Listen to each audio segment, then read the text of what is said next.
इस वीडियो में हम लोग रिवीजन करने वाले हैं एटॉमिक फ्लोरेसेंस स्पेक्ट्रोस्कोपी के चैप्टर की और कम टाइम के अंदर आपके ज़्यादा से ज़्यादा कॉन्सेप्ट क्लियर हो जाएंगे।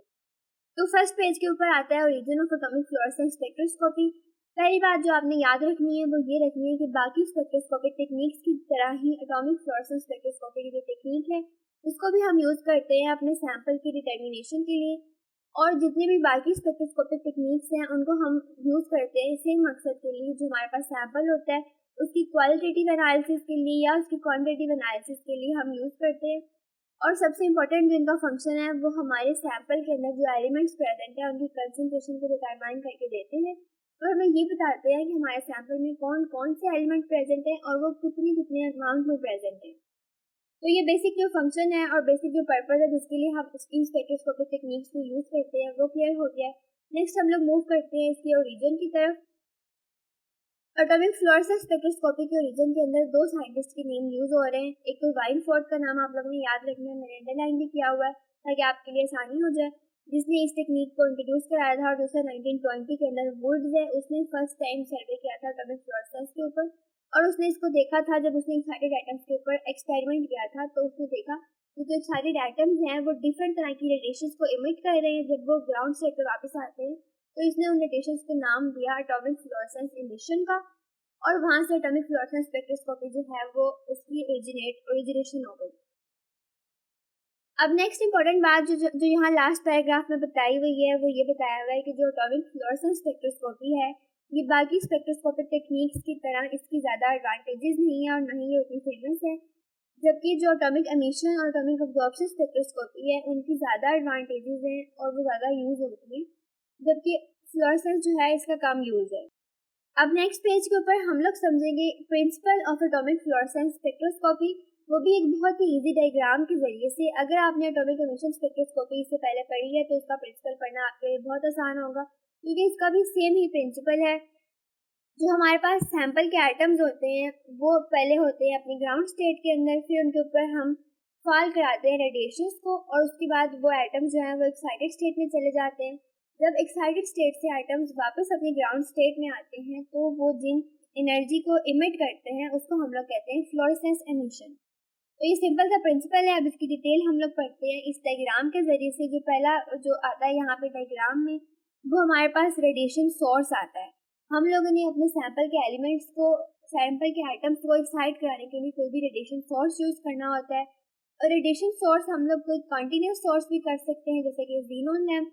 इसके अलावा हम कोई लाइन सोर्स भी यूज कर सकते हैं जैसे कि hollow cathode lamp, electrodeless discharge lamp या फिर लेजर वगैरह।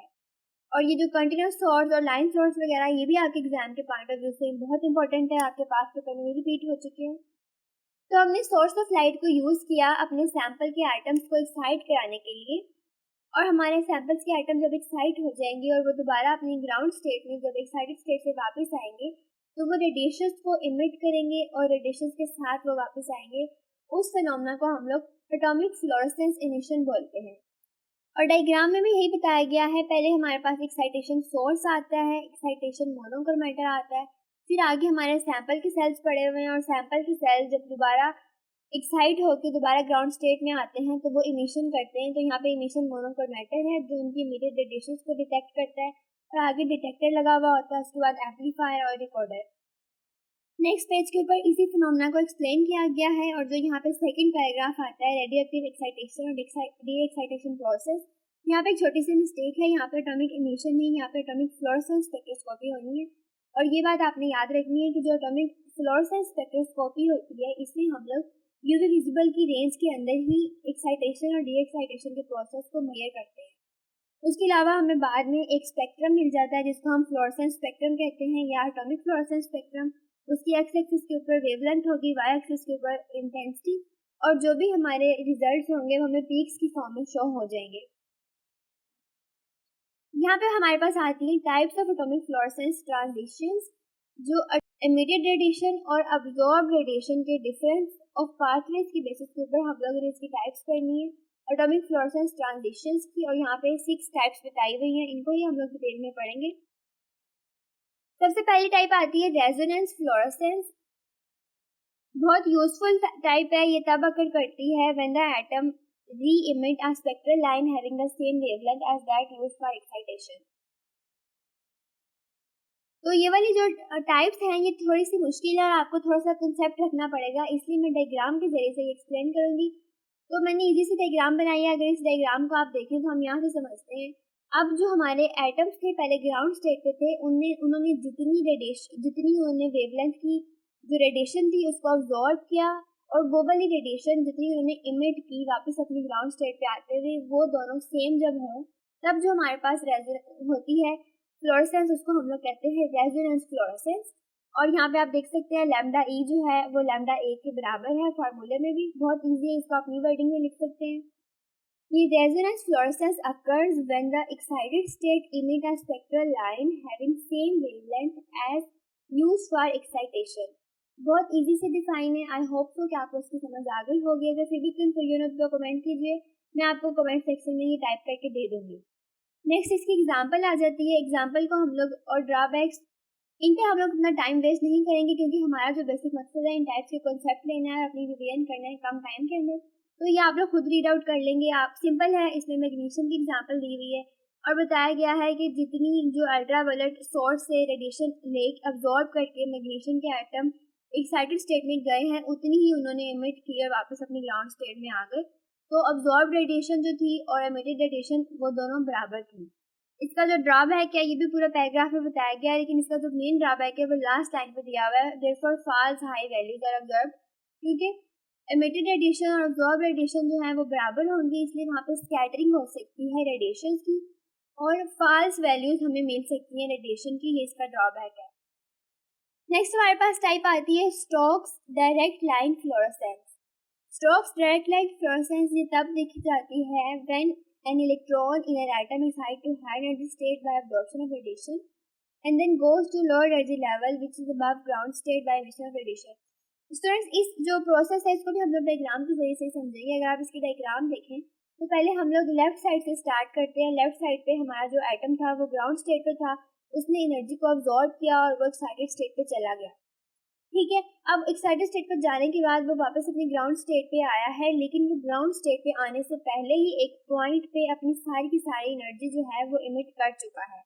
अब जितनी एनर्जी एटम ने अब्जॉर्ब की थी उतनी ही एनर्जी वो कम टाइम में इमिट कर चुका है। इसका मतलब ये है कि जो इंटेंसिटी थी इमीडिएट रेडिएशन की वो ज़्यादा थी क्योंकि कम टाइम में उसने ज़्यादा एनर्जी इमिट की है।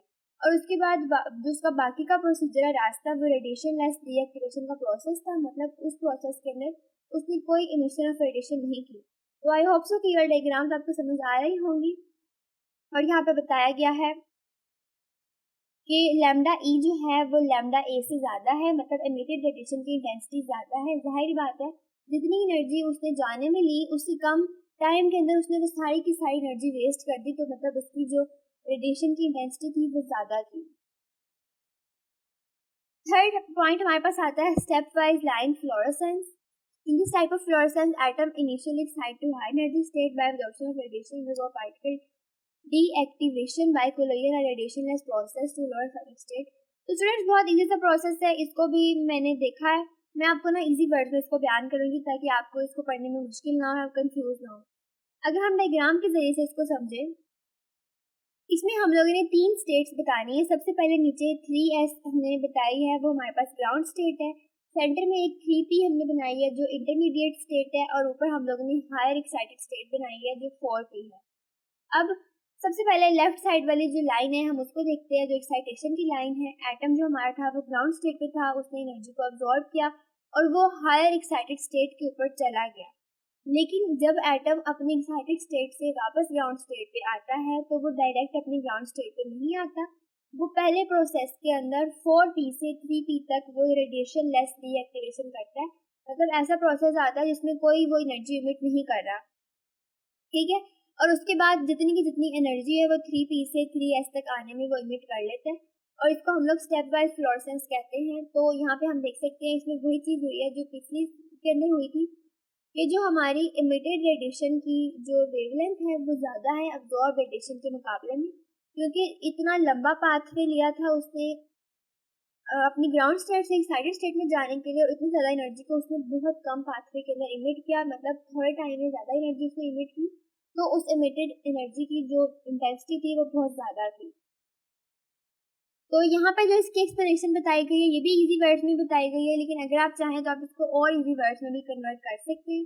आप ये वाली राइट कर लें जो मैं आपको बता देती हूँ। You can write in stepwise line fluorescence an atom excited to a high energy state by absorption of radiation. तो सबसे पहले एटम जो है वो रेडिएशन को अब्जॉर्ब करके एक्साइटेड स्टेट में जाता है, then undergoes deactivation by a radiationless process to a lower excited state। उसके बाद जब वो deactivation process में आता है तो वो radiationless process के जरिए से एक lower excited state में आता है, और उस excited state के बाद from which it emit radiation to return to ground state। उसके बाद वो ground state में आने के लिए radiation को emit करता है। ये एटम जब higher excited state पे जाता है उसके बाद वो एक रेडिएशनलेस डीएक्टिवेशन प्रोसेस जो है वो क्रॉस करता है। उसके बाद वो प्री ग्राउंड स्टेट में आने के लिए जो है फिर वो अपने रेडिएशन को इमिट करता है। तो आई होप सो कि आपको इसकी समझ आ रही होगी। अगर कोई भी कंफ्यूजन है तो आप मुझसे पूछ सकते हैं। अब हम लोग नेक्स्ट पेज की तरफ चलते हैं। फोर्थ टाइप हमारे पास आती है, उसके ऊपर इसकी एग्जाम्पल्स दी हुई। एग्जाम्पल्स आप बहुत ईजी है, इनको आप पढ़ के अपनी वर्डिंग में लिख सकते हैं। फोर्थ टाइप हमारे पास आती है टू स्टेप एक्साइटेशन और डबल रेजोनेंस फ्लोरेसेंस। बहुत इजी है ये वाली। इसमें जो एटम है ये 2 स्टेप में एक्साइट होता है। जो यहाँ से सेकंड पैराग्राफ शुरू होता है द डबल रेजोनेंस फ्लोरेसेंस के पॉइंट से, यहाँ से हम लोग पढ़ना शुरू करते हैं कि डबल रेजोनेंस फ्लोरेसेंस के अंदर 2 स्टेप एक्साइटेशन प्रोसेस होता है और इसमें 2 लेजर्स यूज की जाती हैं। The laser excite first laser कौन सी, यहाँ पे हम लिखेंगे the first laser excite the analyte from ground state to an excited state. पहली जो लेजर होगी वो एटम को एक्साइट करेगी ग्राउंड स्टेट से एक एक्साइटेड स्टेट के ऊपर। उसके बाद नेक्स्ट पेज के ऊपर आता है कि फर्दर वहाँ पे एक और लेजर हम यूज करेंगे और सेकेंड लेजर जो है वो उसको उस एक्साइटेड स्टेट से भी हायर एक्साइटेड स्टेट के ऊपर पहुंचा देगी। तो डायग्राम के जरिए इसको हम देख लेते हैं। 2 एक्साइटेशन के प्रोसेसेस होते हैं और इसमें हम लोग 2 लेजर्स को यूज करते हैं। पहली लेजर ग्राउंड स्टेट से हमारे एटम को एक्साइटेड स्टेट में पहुंचाती है और जो दूसरी लेजर है वो उसको फर्दर मोर एक्साइटेड स्टेट पे पहुंचा देती है, और उसके बाद वापसी पे वो अपनी जो रेडिएशन है उनको इमिट करता है। तो जब इमिट करेगा तो ग्राउंड स्टेट पे आएगा। इस प्रोसेस को हम कहेंगे डबल रेजोनेंस फ्लोरेसेंस। नेक्स्ट आता है हमारे पास fifth type thermal fluorescence. Thermal fluorescence जो है ये भी डबल रेजोनेंस फ्लोरेसेंस के जैसा ही है। ये भी बहुत इजी है, इसको हम लोग पढ़ते हैं। इसको भी 2 स्टेप्स में पढ़ते हैं। पहले स्टेप में क्या होता है कि जो हमारा इलेक्ट्रॉन होता है वो ग्राउंड स्टेट पे होता है और वो एक्साइट होने के बाद एक इंटरमीडिएट लेवल पे जाता है बाय एब्जॉर्प्शन ऑफ रेडिएशन। ठीक है, पहले हमारा जो इलेक्ट्रॉन था वो ग्राउंड स्टेट पे था, उसने रेडिएशन को अब्जॉर्ब किया और वो एक एक्साइटेड लेवल के ऊपर चला गया, लेकिन उसके बाद वो दोबारा एक्साइट होगा। अब जो एक्साइटेड एटम था वो उस इंटरमीडिएट एक्साइटेड लेवल से एक फर्दर एक्साइटेशन के लेवल पर जाएगा। तो दूसरी बार वो जाएगा, वो थर्मल एनर्जी के प्रोसेस से जाएगा, थर्मल एनर्जी को अब्जॉर्ब करके। तो डायग्राम में अगर आप देखें तो पहले ग्राउंड स्टेट से हमारा एटम रेडिएशन को अब्जॉर्ब करता है और एक एक्साइटेड स्टेट पे जाता है, लेकिन वो वाली इंटरमीडिएट एक्साइटेड स्टेट है और वहाँ से वो थर्मल एनर्जी को अब्जॉर्ब करके एक और एक्साइटेड स्टेट पे जाएगा और वापसी पे आते हुए वो सारी रेडिएशन को इमिट कर देगा। इसको हम लोग थर्मल फ्लोरेसेंस बोलते हैं और उसके अलावा इसको हम लोग एंटी स्टॉक फ्लोरेसेंस इमिशन भी कहते हैं। तो आई होप सो कि ये भी आपके लिए बहुत इजी रहा होगा। हम लोग नेक्स्ट मूव करते हैं और लास्ट हमारे पास पॉइंट आता है सेंसिटाइज्ड फ्लोरेसेंस। सेंसिटाइज्ड फ्लोरेसेंस को हम लोग जो यहाँ पे इक्वेशन दी हुई है यहाँ से समझेंगे। ये बहुत इजी प्रोसेस है। इसके अंदर जो हमारा एटम होता है वो ऑलरेडी एक्साइटेड स्टेट में प्रेजेंट होता है और उसके बाद वो अपनी जो एनर्जी है वो ग्राउंड स्टेट के आइटम को दे देता है और दूसरा आइटम जो है वो एक्साइट हो जाता है और उसके बाद जो एक्साइटेड आइटम है वापस अपनी ग्राउंड स्टेट पे आता है और फ्लोरेसेंस इमिशन करता है।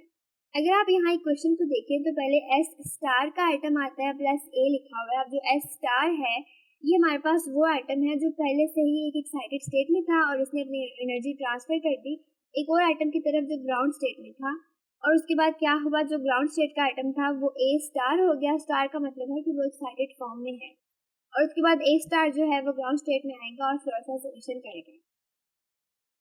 स्टूडेंट्स, ये वीडियो आपको कैसी लगी है मुझे कमेंट सेक्शन में लाजमी बताइएगा। आपको नेक्स्ट वीडियो कौन से टॉपिक पे चाहिए मुझे ये भी बताइएगा। इंशाल्लाह मैं कोशिश करूँगी कि आपके एग्जाम से पहले आपको सारा का सारा सिलेबस जो है वो कवर करा दूँ। उसके अलावा नोट्स अगर आपको चाहिए तो मुझे कमेंट कीजिए, मेरे पास हर तरह के हैंड रिटन नोट्स हैं और वो आपके लिए बहुत हेल्पफुल रहेंगे। अल्लाह हाफ़िज़ स्टूडेंट्स, बहुत जल्द मिलते हैं हम लोग नई वीडियो में।